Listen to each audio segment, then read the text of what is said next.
చట్టాన్ని గౌరవించే వ్యక్తులుగా, న్యాయస్థానాల మీద నమ్మకం ఉన్న వ్యక్తులుగా నువ్వు ఎన్నిసార్లు పిలిస్తే అన్నిసార్లు వస్తా అని చెప్పిన పొద్దు నుంచి 9 గంటలు ఒకటే క్వశ్చన్, అటు తిప్పడుగుడు ఇటు తిప్పడుగుడు, తిరులమరలేసి మరల తిరులేసి అడిగిందే అడిగి నేను కుల్లం చెప్పిన ఇప్పుడు హరీష్ రావు గారు చెప్పినట్టు ఈడికెళ్ళి ఎట్టి పరిస్థితుల్లో ఫార్ములా ఈ రేస్ పోవద్దు అని చెప్పి మొదటి సంవత్సరం విజయవంతంగా నిర్వహించిన తర్వాత రెండో సంవత్సరం కూడా ఈడనే ఉండాలి అని చెప్పి ప్రభుత్వ పరంగా విధానపరమైన నిర్ణయం తీసుకున్నాము. తీసుకొని మరి కొంత డబ్బులు చెల్లించినాం. ఒక్క రూపాయి కాదు కదా, ఒక పైసా కూడా అవినీతి జరగలేదు. ఈడికెళ్ళి పైసా పోయింది, అక్కడ ఉన్నది, ఇలా అవినీతి ఎక్కడ ఉంది అనే అవినీతి నిరోధక శాఖ అధికారులను అడిగినాం. సమాధానం లేదు.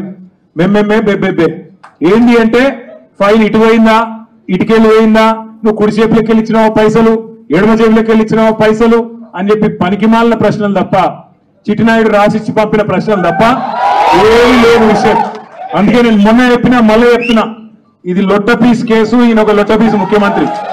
ఏది కాదు, వీళ్ళతో ఏం చేయరాదు. పరిపాలన చేత కాదు, ప్రజలకిచ్చిన హామీలు నెరవేర్చే దమ్ము లేదు.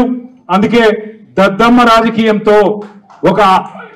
రాజకీయంతో ఇవాళ తప్పించుకునే ప్రయత్నం చేస్తా ఉన్నారు.